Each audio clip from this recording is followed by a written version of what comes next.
Assalamualaikum warahmatullahi wabarakatuh. Nama saya Alvaro Dava Setiono dari kelas 5B. Saya sekolah di SDN Kendang Sari 3. Hari ini saya akan menceritakan kisah Sawung Galing. Dahulu kala tersebutlah anak bernama Jaka Berek. Dia sering dihina teman-temannya anak haram karena tidak punya ayah seperti yang lainnya. Suatu hari, Jaka Berek sehabis pulang dari bermain dengan teman-temannya, hatinya marah, penasaran bukan kepalang. Saat pulang dari rumah, dia menghampiri ibunya yang sedang berkumpul dengan kakek dan neneknya. "Ibu, aku tak tahan lagi," ucap Jaka Berek. "Ada apa anakku? Kenapa wajahmu cemberut sekali?" Tanya ibu Jaka Berek, atau namanya Dewi Sangkra. "Biung, aku tak tahan lagi. Siapa sebenarnya ayahku?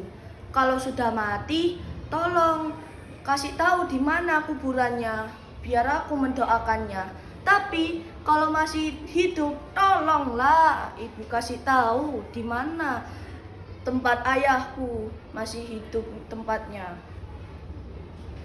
rengek Jaka Berek. Hati Dewi Sangkra pun berdebar dengan kencang. Dia sudah menduga pasti saat Jaka Berek sudah dewasa, dia akan bertanya siapa ayahnya dan dia harus menjawabnya dengan gamblang. "Anakku, karena kamu sudah dewasa, sudah sepatutnya kamu tahu siapa sebenarnya ayahmu. Ayahmu adalah seorang adipati di Kadipaten Surabaya yang namanya adalah Adipati Jayeng Rana. Bila kamu ingin ke sana, siapkanlah dulu bekal-bekal yang seadanya." Menuruti perkataan ibunya, dia pun berangkat ke Kadipaten Surabaya dengan berbekal seadanya. Sesampainya di Kadipaten Surabaya, saat hendak membuka pintu gapura, dia dicegat oleh prajurit penjaga. "Hei kamu!" teriak prajurit itu. "Berhenti! Berani-beraninya kamu ingin datang ke kadipaten ini. Aku ingin bertemu dengan sang adipati," ucap Jaka Berek dengan polosnya. Ketahuilah anak muda, tidak ada boleh orang yang masuk ke kadipaten ini. Kamu pergilah atau aku yang usir kamu." Jaka Berek pun menjawab, Aku tetap pada pendirianku. Aku tidak mau pergi sebelum bertemu dengan Adipati Surabaya yang bernama Adipati Jayeng Rana."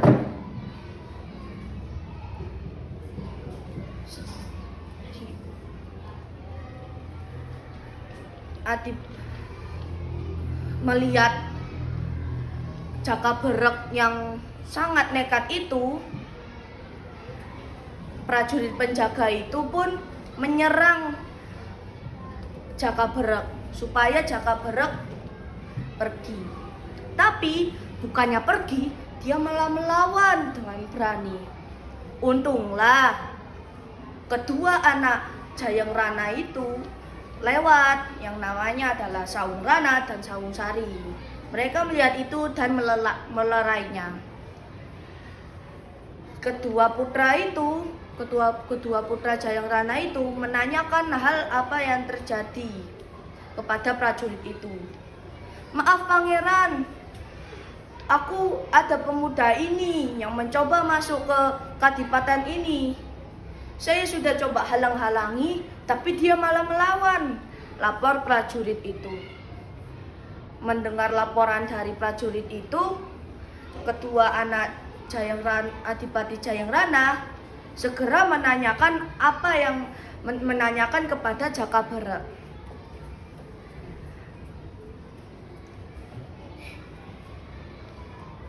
Hei kamu, hei saudara, maaf.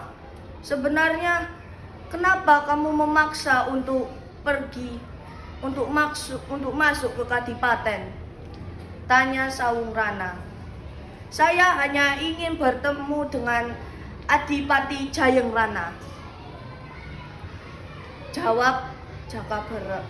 Tidak ada orang luar yang boleh bertemu dengan ayahku. Pulanglah sebelum aku memaksamu pulang. Tanya Sawung Sari. Aku tetap pada pendirianku. Aku tidak akan mau pergi sebelum bertemu dengan Adipati Jayeng Rana. Ucap Jaka Barak. Mendengar hal itu, kedua putra Adipati Jayeng Rana mengeroyok Jaka Barak. Tapi dengan beraninya, dengan tangkas dia melawannya dengan sangat baik. Setelah itu, untunglah saat di tengah-tengah pertarungan, Adipati Jayeng Rana melihat perkelahian itu dan segera untuk menghentikan perkelahian itu. Hei, hentikan perkelahian ini! Teriak Adipati Jayeng Rana. Setelah perkelahian berhenti, kedua putra Adipati Jayeng Rana, Sawung Rana dan Sawung Sari, ditanya sama Adipati Jayeng Rana, dan mereka menjawabnya dengan sangat rinci. Setelah itu,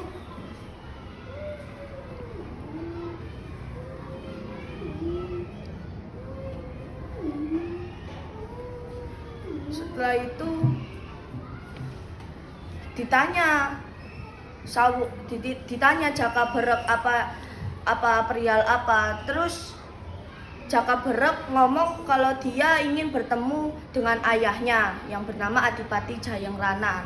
Karena itu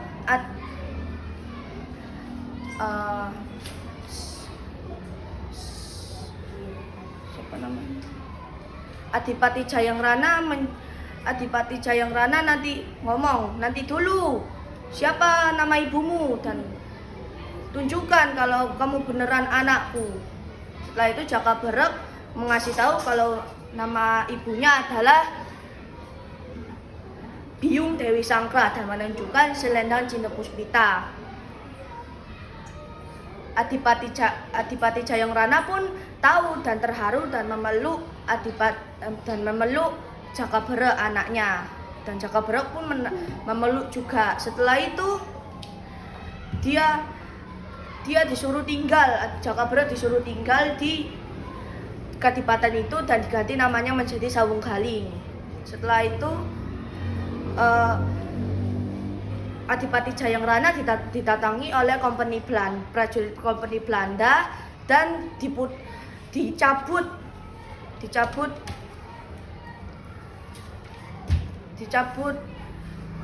gelarnya menjadi adipati. Karena itu ternyata ada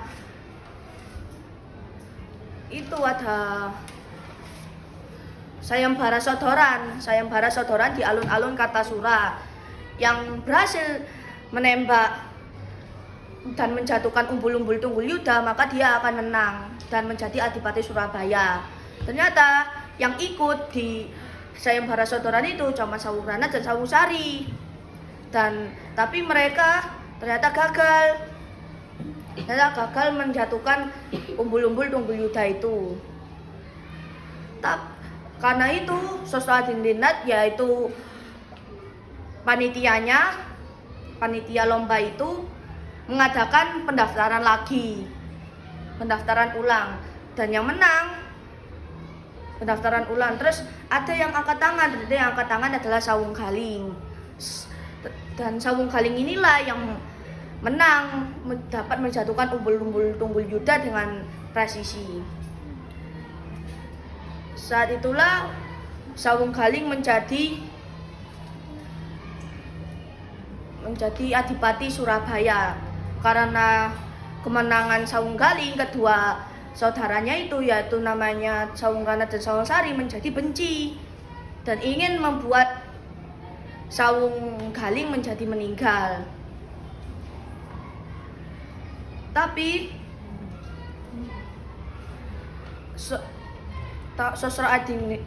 Cokro Adiningrat, Adipati Cokro Adiningrat yang dari Madura tahu hal itu dan mencoba menghentikan Sawung Rana dan Sawung Sari. Sawung Rana dan Sawung Sari ingin mematikan Sawung Galing dengan cara memberi racun kepada minumannya. Cokro Adiningrat sengaja menubrukkan badannya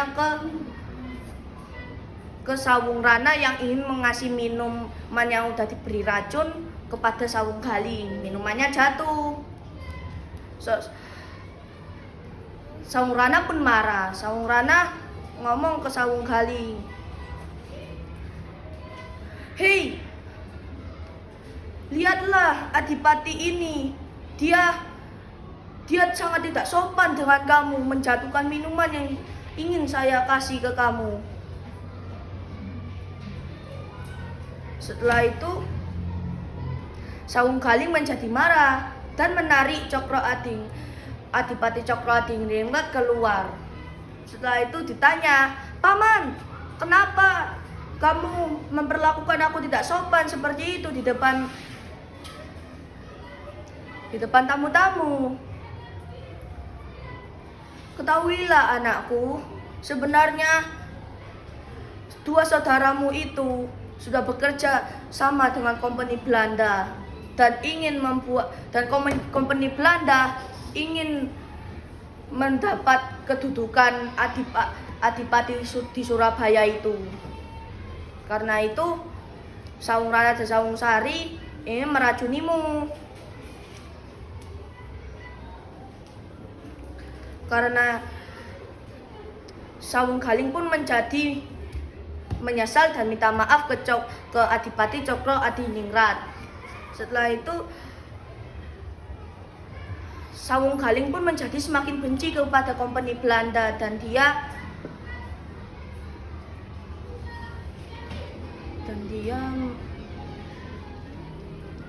menambah kekuatannya untuk bisa melawan kompeni Belanda. Perperangan pun terjadi di seluruh tempat di Surabaya. Pada suatu peperangan yang diikuti oleh Sawung Galing, dia berhasil menang di peperangan itu. Tapi pada akhirnya Sawung Galing meninggal karena sakit parah yang dideritanya. Selesai. Terima kasih. Wassalamualaikum warahmatullahi wabarakatuh.